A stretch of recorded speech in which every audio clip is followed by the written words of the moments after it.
There's awkward, there's cringy, and then there's Anakin Skywalker trying to flirt with Padme Amidala, like he just downloaded Feelings 5 minutes ago. I mean, the man starts off strong with a line about how she's in his dreams, which okay, maybe that sounds romantic in theory, but coming from a Jedi who's been making intense eye contact since he was 9, it's giving more restraining order than romantic tension. You watch these scenes, and you can actually feel the secondhand embarrassment vibrating through the Force. He's either pouring his soul out like a bad slam poet, or staring at her like he's trying to memorize her facial structure for a missing persons poster. And Padme, she just sits there, smiling politely, like she's wondering how fast she can call for security without hurting his feelings. But here's the wild part. Somehow, it worked. She fell for him. The weird beach monologue about sand. The aggressive declarations of eternal torment. All of it. Like what happened there? Did she black out during every red flag? Or was it the Jedi robe? Because I swear there's a whole generation of fans blaming that thing for everything. And look, we all know Anakin's got some serious baggage. The kind that doesn't fit in the overhead compartment. Childhood trauma, war trauma, Jedi trauma, mom trauma. Just endless trauma wrapped in a lightsaber and a rat tail. So maybe it makes sense that he didn't know how to flirt like a normal person. He didn't have time for dating apps. He was too busy ending slavery and getting manipulated by a wrinkly space wizard. Still, the fact that this emotionally unstable disaster of a man managed to land the most put-together woman in the galaxy is honestly one of Star Wars' greatest mysteries. It's like watching a malfunctioning droid fall in love with royalty and actually get a kiss at the end. It makes no sense. And yet, somehow, it also kinda does. In this video, we're diving headfirst into the world's most awkward Jedi love story, breaking down Anakin's complete lack of romantic game, Padme's surprising tolerance for weird speeches about sand, and why this bizarre little courtship somehow became one of the most iconic tragedies in all of Star Wars. We all know Anakin Skywalker was the chosen one, destined to bring balance to the Force, trained by Obi-Wan, full of raw power, and absolutely useless when it came to talking to girls, especially one girl, Padme Amidala, former queen, senator, the woman who could have had any suitor in the galaxy, but somehow ended up with a guy who literally flirted by comparing her skin to sandpaper. And not even the good kind. It's one of those Star Wars mysteries that's just too weird to ignore. How does a Jedi with zero social skills, a traumatic childhood, and more emotional baggage than a Tatooine freighter actually win over one of the most graceful and poised characters in the entire prequel trilogy? What did Padme see in this guy? Was she into tall, emo energy before it was cool? Or did she just have a soft spot for disaster men with lightsabers? Anakin's first attempt at flirting was already off the rails. That awkward moment in Attack of the Clones when he says, "You're exactly the way I remember you in my dreams." Sir, that's not sweet. That's how you get a restraining order in Coruscant.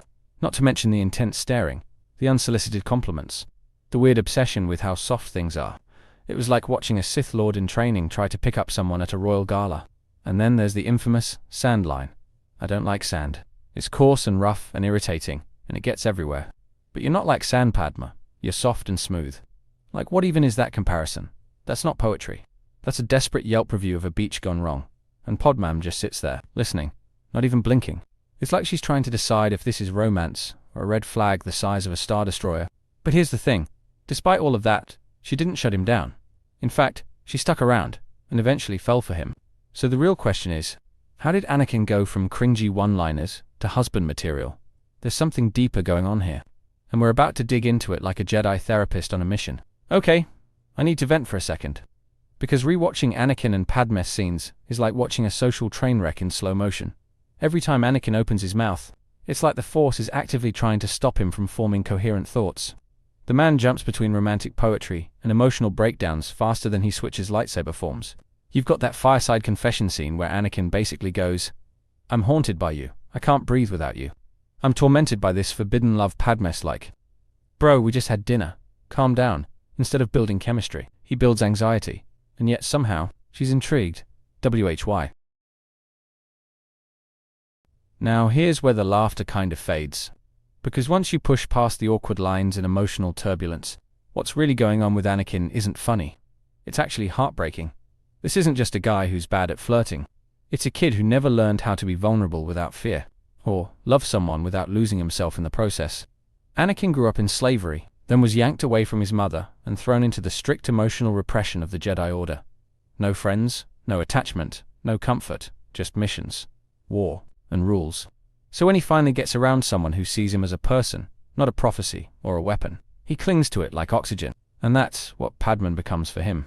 Not just a love interest, but a lifeline. She represents safety, understanding, a version of peace he's never known. But that also makes his love suffocating, because he's terrified of losing her the way he lost everything else. It's not passion, it's desperation in disguise. Padma, for her part, sees the sadness in him, the gentleness he hides behind his armor and temper. That moment on the refugee freighter, when Anakin confesses how much he misses his mother, you can see Padme soften. It's like for a second, she's not looking at a Jedi Knight. She's looking at a broken boy who just wants someone to stay, and that's the tragedy. Their romance isn't built on trust or balance. It's built on pain, shared and unresolved. It starts with awkward flirtation, but it ends in tears. And the more you look at it, the more it feels less like a love story, and more like a warning wrapped in a wedding. And yet, for all its messiness, there's something undeniably captivating about their story. It's dramatic, it's operatic, it's Star Wars at its most emotionally intense. Their love isn't clean or perfect, but it's full of fire, and that's part of why it sticks with us. It's like watching a star go supernova, beautiful even as it destroys itself. You look at that wedding scene at the end of Attack of the Clones, and for just a moment, it feels real. The sun's setting over the lake on Naboo, the music swells, and despite everything, you kind of believe in them, even with the secret, the risks, the future disasters, waiting just off screen. It feels like hope, wrapped in a kiss. But even in the wreckage, there's something redemptive here, because Anakin and Padme's story didn't just die with them, it echoed forward, through Luke, through Leia, through the future of the entire galaxy. Love that tragic doesn't disappear, it transforms, and sometimes, it becomes a warning. Other times, a legacy. Luke grows up never knowing his parents, and yet, he becomes the hope Anakin could never be. He chooses compassion over control, forgiveness over fear, and maybe, deep down, that's because a part of Anakin still believed in what he and Padme had, even after he became Vader, even after he lost everything, and Padme's dying words weren't bitter or angry. They were full of love. There is still good in him. That line, simple as it is, carried through the entire original trilogy, and became the turning point for Anakin's eventual redemption. Her hope, planted in despair, was the seed that saved him in the end. So yeah, Anakin had no game. He couldn't flirt to save his life, but maybe that's not what mattered. Maybe it was never about the lines or the delivery. Maybe it was about the fact that, for all his darkness, he was still a person reaching for love in a world that punished him for feeling it. And if anything, that gives the story a weird kind of beauty. Not because it worked, but because it almost did. Because even in a galaxy full of war, betrayal, and politics, someone still dared to love like that, even when it broke them. In the end, Anakin and Padme's love story isn't a tale of romance, it's a tragedy carved in marble. A slow-motion collapse wrapped in sunset lighting and awkward dialogue. He didn't win her heart because of charm or confidence.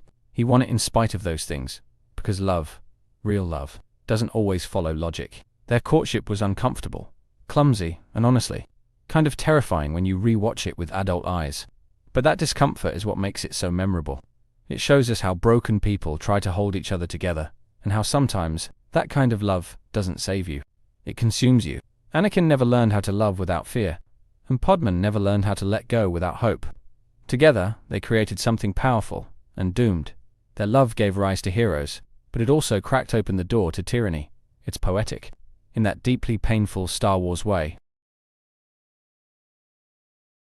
Thank you for watching. If you enjoy my videos, please consider looking at my pinned comment and checking out the links for my Amazon storefront. It contains my favorite Legos, my gear in which I make videos, and comics that I read on a daily basis. I update it constantly, so please, take a moment and click on the link. On top of that, check out my second channel, Critical Analysis Hub Plus, and my third channel, Critical Analysis Hub XP. Just one click would go on a long way in supporting my channels and future in YouTube.